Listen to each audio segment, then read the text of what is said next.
বন্ধুরা, কত কিছু আজকে রান্না হবে দেখতে পাচ্ছ। বাগানের টাটকা শাক তুলে এনেছি, সেটা ভাজবো। এদিকে বাগানে যে উচ্ছে, আবার বরবটি আর এই লাল শাকের ডাঁটাগুলো দিয়ে একটু আলু কুমড়ো আর বরবটি বেগুন দিয়ে আর এই মৌরলা মাছ দিয়ে চচ্চড়ি করব। ভালো লাগে, আমার মা খুব সুন্দর করে এটা। আর এগুলো মশলা গুছিয়ে নিয়েছি আর ডিমের তরকারি করব ছেলের জন্য। ডিম যেহেতু কাঁকড়া খায় না, আর কাঁকড়াটা কতটা ঘি হয়েছে। আর এদিকে সব মশলাপাতি গুছিয়ে নিয়েছি। আর দুটো আঁচ জেলে দেবো, কারণ তাড়াতাড়ি করতে হবে। আর গরমের সময় বেশিক্ষণ রান্নাঘরে থাকতে ভালো লাগে না। অনেক কিছু রান্না হবে আজকে, একটা একটা করতে করতে অনেক কিছু হয়েছে। আর আমি সব এদিকে গুছিয়ে নিয়েছি, এবার পরপর রান্না বসিয়ে দেবো। চচ্চড়িটাও বসে গিয়েছে, কাঁচা লঙ্কা দিয়ে দিয়েছি। আর এই তো মাছ ভেজে রেখেছি, দিয়ে দেবো একটু পরে। যখন চচ্চড়িটা হয়ে আসবে তখন মাছ ভাজাটা দেবো। চচ্চড়ি হয়ে গিয়েছে দেখতে পাচ্ছ, নামিয়ে নেব। চুনো মাছ দিয়ে চচ্চড়ি। আর এদিকে ডিমের তরকারিও হয়ে গেছে, সব এবার নামিয়ে নেব। ছেলের জন্য শুধু ডিমের তরকারি, আমাদের তো কাঁকড়া হবে, আর ছেলে তো কাঁকড়া খেতে পারে না, ওই জন্য ওর জন্য ডিমের তরকারি করে দিয়েছি।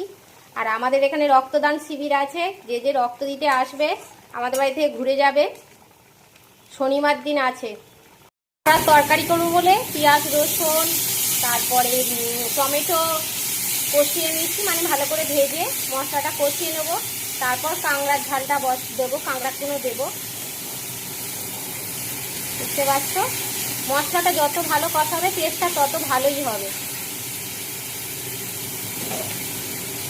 জিরে বাটা, আদা বাটা, আর কোনো কিছু দেবো না। আর হলুদ আর একটুখানি লবণ দেবো।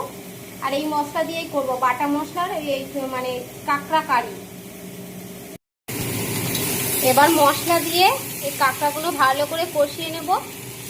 দেখতে পাচ্ছি সব রকম মশলা দিয়ে নিয়েছি, আদা জিরে বাটা, যে মশলাগুলো বেটে রেখেছিলাম, আর হলুদ গুঁড়ো, কাঁচা লঙ্কা, টমেটো ভালো করে কষিয়ে নিয়েছি। আবার একটুখানি কষাবো। আর এদিকে যে কাঁকড়ার ঘিটা রয়েছে, যখন তরকারিটা ফুটবে আর তখন এই ঘিটা দেবো, নাহলে ঘেটে যাবে, দেখতে পাবো না ঘিটা। আর সুন্দর খেতে লাগে, আবার টেস্টও হয় এই ঘির জন্য।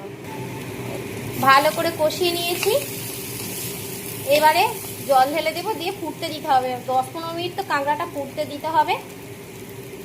আর তরকারি ফুটছে, হয়ে এসেছে। আর একটুখানি জলটা শুকিয়ে গেলে তারপরে নামাবো। গরম মশলাও দিয়ে দিয়েছি, আর কাঁকড়ার যে ঘিটা ছিল সেটা দিয়ে দিয়েছি। এবার আর 2-3 মিনিট ফুটতে দেবো, দেওয়ার পরে নামাবো। আমার সব রান্না বান্না কমপ্লিট।